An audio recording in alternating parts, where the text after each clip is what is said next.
Hi, I'm a part of the national movement for Goomeroi Nation and Sovereign Nation, and our movement for the national sovereignty unified government is so that our people can stand up with one voice, one unified nation. Because if we don't do that, we will lose. Every time we fight as individual claims, every time we use our names that we have today, they will defeat us. They are their corporate identities. They come on birth certificates with the crown on there, with the common seal on there, with a man's signature that says he can control your identity. They are their identities. We are from Moree, Kabi, Hippa and Combo, Buddha, Martha, Hippa Kabata. They are your identities. You come from the land of Goomeroi. That is your identity. What you need in the community, you need to stand together as a community and out the shit that they're talking about out there by yourselves, without them. Then you bring them in, then you say, this is what our kids are saying. This is what our parents are saying. And this is what you need to fucking do. Sorry for using that word, French. That swearing word, French I think they say it is. But I don't know, but that's what they do. These people are dividing us all the time. God came here with them people. God was not evil. The people that were delivering his message were evil. Because the God that they talk about says the same thing that my army talks about. That he created the world. That everything in it has a law and we must understand it for us to live in it. But we as a people have been divided by statutory bodies, government agencies, Aboriginal organisations, which we do not own. We will never own. These people do these things so that you can divide your community, because you can drive past the old cousin in a flash car. Think you're better than another fella. We all come from those places out there where they rounded us up and put us on. You know, from after the time they got us out of the dingo ranges. What the dingo ranges, if you was in dingo range, they put a bullet in your head. Or they put poison in your water. They shove you on these places, these concentration camps. They only last, these are the forced habitations that we own. These are forced habitations. They forced us here together. But we need to come together as a people so that we can out that shit. We need to stand up there and say, you stay the fuck out there, government, while we sort this shit out here in our community. Then we'll tell you to come in here, because we need that there money that you owe us so that we can better our lives. Some back pay coming. We need to better our lives. We don't need them to better our lives for us. Because the minute we do that, the minute we cry out for the Land Council, the minute we cry out for DAA, the minute we cry out for any of those Aboriginal people, elders, you name it, these people will control you. They will tell you how to live in your community. You need to stand up and tell them how you want to live in your community. What is rightfully yours? What is your right to transgress in the world that oppresses you? What is your right in a world that come and invaded your world? What is your right to stop the genocide that keeps happening to our children from the losses of our languages and our culture and our true identities of knowing who we are and what songlines we belong to? These are the things that we need to talk about in our communities, because the other things that we have here today from this white man society is the pill that keeps giving us these side effects that we are rowing about, that are creating problems, that we sit back and we whinge about our own leaders that are standing up there fighting at the front lines. We need to stand there with our leaders and fight at the front line and tell these shitheads that, no, that's not happening in our communities. Because you ain't doing the right thing that supports our communities. You ain't going in there giving us the right to mandate, to talk for ourselves, to control our own destinies. This is what's happening in this country. We've got too many chinwaggers up there being put aside there because they've been monopolised by the government themselves to sit up there and make decisions on how it is for you, how you should live. Black people who don't come from your own country standing up there saying, no, that's how they should live. Let's do that in education reform. Let's do that in the culture narrative. These are people that don't come from your country. They are not your Dadamis. They do not come from your lawmen. They do not come from your country. We all need to stand up together as Gomeroi people in our Gomeroi country. We'll sort out our clans. We'll sort out our areas later on. But we need to be unified as one nation so that we can defeat this evil Wandabar. To put him in his place. So that we stand strong and united. Because divided we will fall. Divided we will fall. Doesn't matter about the in-house differences. The white fellas' materials of football, land councils and black politics. These things are dividing us. Our law will never divide us. Our Biami, our Creator, will never divide us. We need to go back and believe in what He has given us. All I can say to my people, and I'm in there supporting you all, because my grandparents lived here too. I am the great-grandson of Billy Whiteman, Charlie Whiteman, Lila Whiteman. They are my grandparents. I come from this country. My bloodline is entrenched in this country. My grandfathers and my forefathers before them bled on this land because white people shot them. White people killed them. White people buried our kids in the sand up to their neck and flogged their heads off. That is not something that I want to live with in the next lot of generations. We're left here with a legacy that our people have been fighting for, fighting the same fight. And it's doing us no good because they are monopolising the game. We need to stand forward. Like Uncle Michael said, Michael's been in the game from the days of planting the embassy flag in Canberra. The 4 Gomeroi men that stood there. The fight started from them. We need to take the fight ourselves into our own hands. And I like all of us, all the Gomeroi people, will put the message out there for all nations of all of Australia to come to Moree on the 28th and 29th for the meeting for the National Sovereignty Unified Government. We need to stand, we need to fight now. Not later on, because old mate's going to come back here later on to your community and he's going to offer you a bucket of money. And you've got to decide what allegiance you've got to swear to. Whether your hand grabs the flag of the United Kingdom or your hand grabs the flag of your people. You need to decide whether that's where you want to go. Because they will come. They will come with the money. They will come with the infrastructure. They will say, this is what is good for you. You've got to ask yourself as a community out here, if you want to go that way, or is your allegiance to your tribe, to your nation, to your Creator. This is what you need to decide. Because every time we work in the government, we are incompetent people. Every time we are public servants, we are incompetent people. Because they say to us, you need us. We don't fucking need them. They need us. They need us. Let's turn it around and we know they need us. We're from Sandwinner. We're from Dinawan. We're from Moree. We're from all of them. These are our songlines, our dreamers. These all come from our law, which is older than every single race on this earth. That law came from the God who walked and lived in our country. Jesus Christ never walked and lived in our country. God did himself. He named Biami. He lived here, he fished on our rivers. He taught us our law. Why do we forget that? Why isn't that important to our people now? Why is white man's politics and his material goods of cars and CDs and all that better than our culture? It's not. But that's not saying we can't incorporate everything so that our culture drives all that shit that they brought here. Because we need to take control, not them. Let's decide what allegiance we swear our allegiance to. Whether it be the flag of the Union Jack or the flag of our people, which is the blood that's entrenched into our land. By the countless murders, massacres, and God knows what else went on until the day that we can stand up and speak like this. I speak with a monkey language because these idiots forced it into my people. We've got to speak with a forked tongue because that's their shit. But let's use that forked tongue so it benefits our people. Black people get into an organisation and they think it's all about the white fella. Sir, look what I done. Sir, look what I done. Look, sir. Oh, you know what I do? I say, cuz, look, I spend all that money there left. Hey, but I spend it on my people. Fuck you. That's what I'd do to the government money if I got hold of it. I spend it on my people. I wouldn't care what they put in the submission.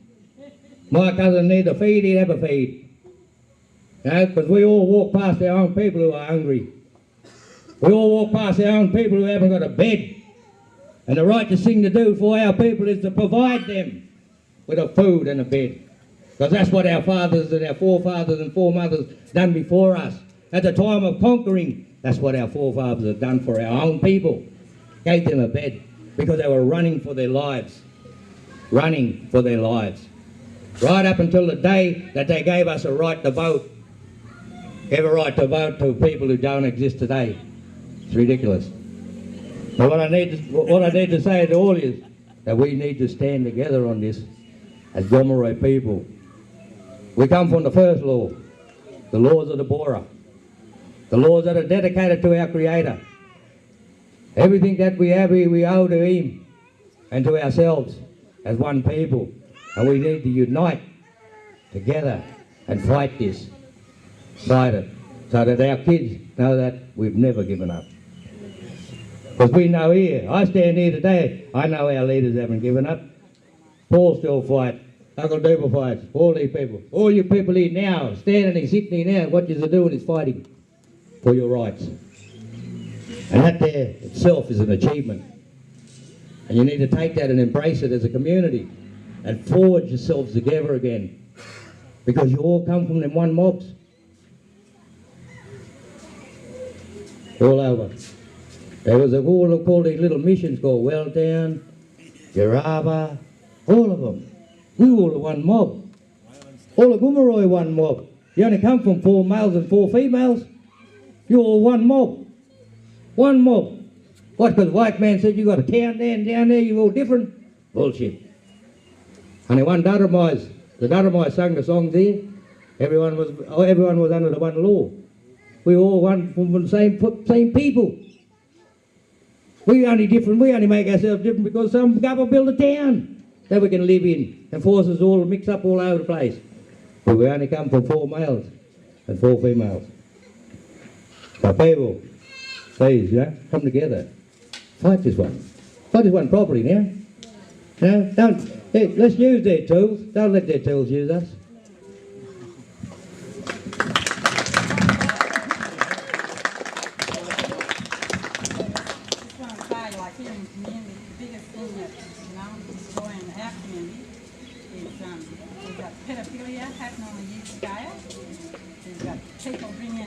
Drugs on a huge scale. How do we sit down and talk to these people as leaders when it's destroying us as a mob and our families and our kids? That's the problem that we face today, because they sit on our boards, these people, and they get people who condone sexual abuse against kids. There's only one little group of people fighting this fight in this community, and it's our little mob here, and that's what we're stuck with. We probably got about 75% of the community fighting against us because we want to stand up against that. We want our kids to rise up against that stuff. And we want, we want a better future for ourselves and our kids. Yes. But that's what we're stuck with. Yes. Because of the white man system, their laws, with land councils, anything. That's right. Yes. And the leadership, how do we get rid of them as leaders? How do we say, get out of here, you shouldn't be here representing our mob when this stuff is happening here now? Make the stand and set up the unified government. Set up your Moree Sovereign camp. Create your own leaders. You need to, you get white people too. They'll get black fellas. Black people selling us out too, Rob. Yeah, but hang on. That's all over. They'll get these fellas and put them up and dress them up and make them look like there's a lot. But they ain't. But they can't dress this fella up, Madelaine, isn't him? They can't do that to him. He's with the grassroots, and that's what we need: more strong black leaders like that. Look, they won't dress any of us up. Yeah, I know that. They've got to find a way of exposing all that. It starts from here, right here. Yeah. The Land Council has been here since 1983. It's been operating, not in this community, all across New South Wales. Why are we going around talking about sovereignty rights now? They should have been fighting the fight all them years ago. That mob, they started, Well, there was the mob that fought against the land council structure being introduced. But when you got too many public systems.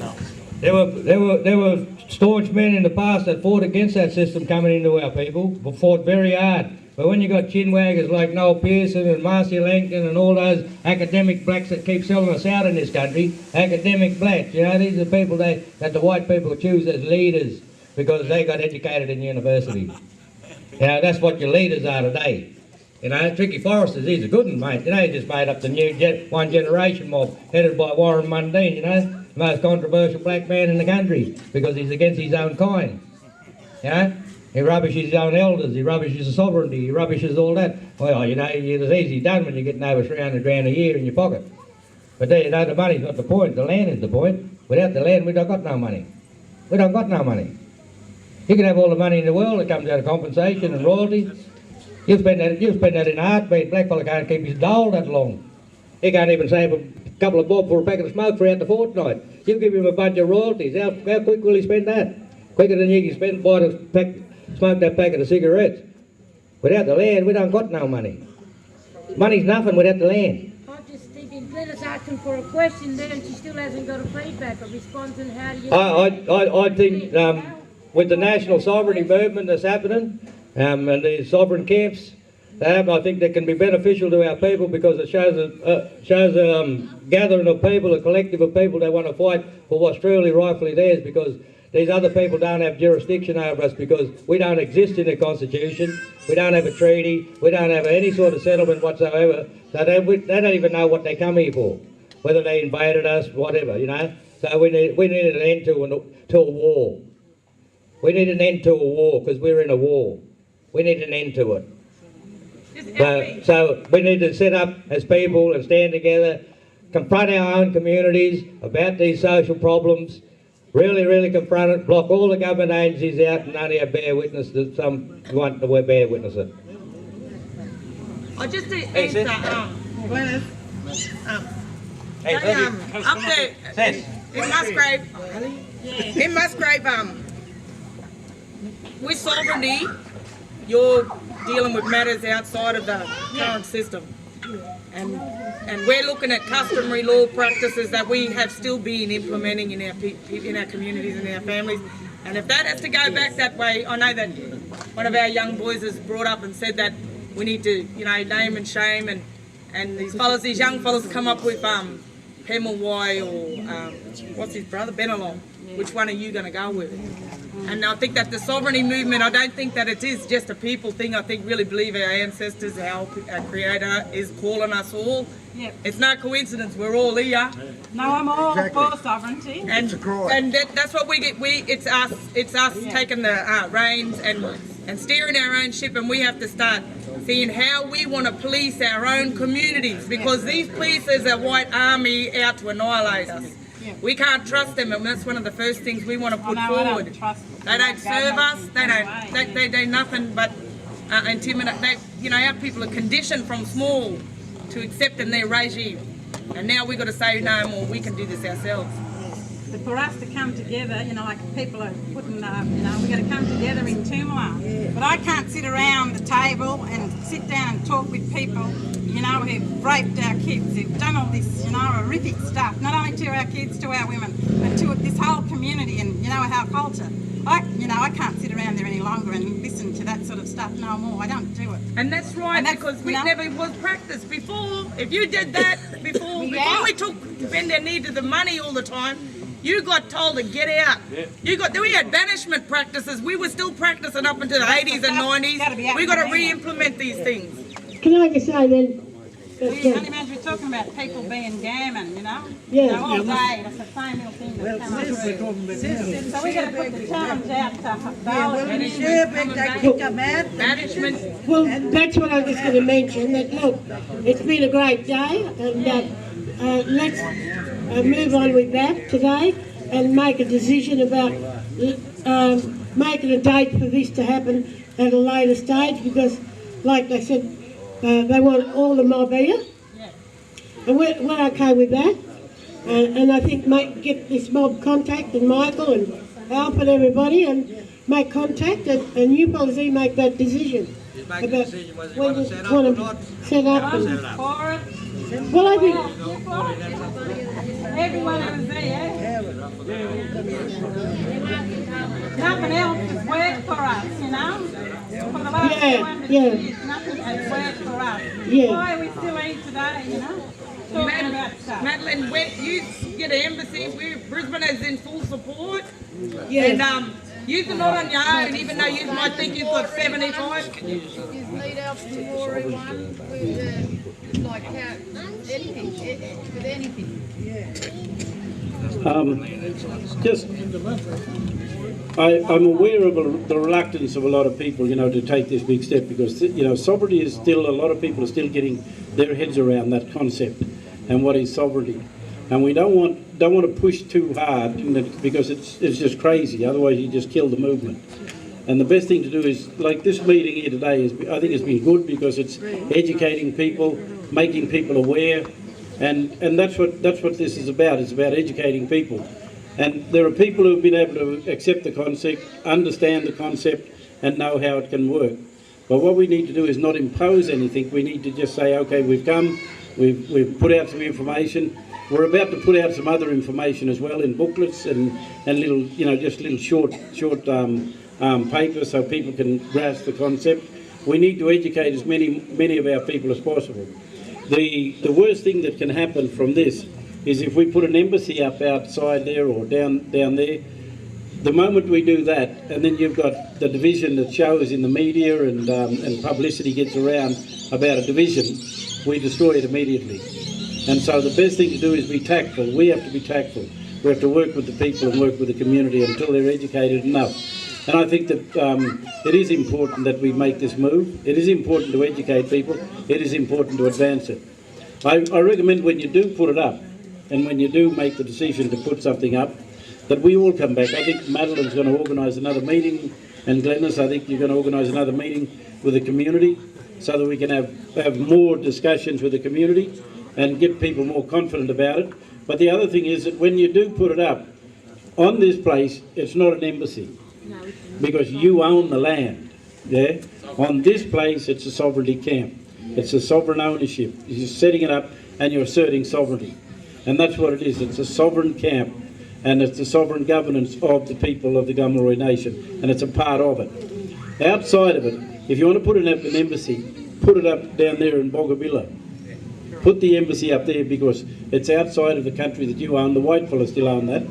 And so we challenge them and put the embassy in Boggabilla and then see where it takes you. If we're going to do it, we've got to get in these people's faces. This is all about claiming our right, claiming our inheritance. And that's what this is about. That's what this movement's about. It's about getting in their faces, letting them know that, hey, you didn't kill us, we survived, and we're coming to claim that which is ours. And that's what this is all about. So let's just take it one step at a time, and I hope Madeleine and them will organise another meeting so we can come back and have other talks. But in the meantime, I just want to say another thing about the Land Council. Land councils have got a real problem within the Gamilaraay Nation. And the reason they got a real problem is because the Commonwealth Federal Court has registered a native title claim over all the land in the Gamilaraay country. So we have a native title claim over this place here, whether they like it or not. Yeah? And they're going to have to deal with it. Because, there's the applicant, right? And there's another applicant there. And so what we've got is the Land Council has got a problem. Whether they like it or not, they will talk to us about ownership of this place. And we will force that issue. And the Land Council is not going to get off this one easy. Good.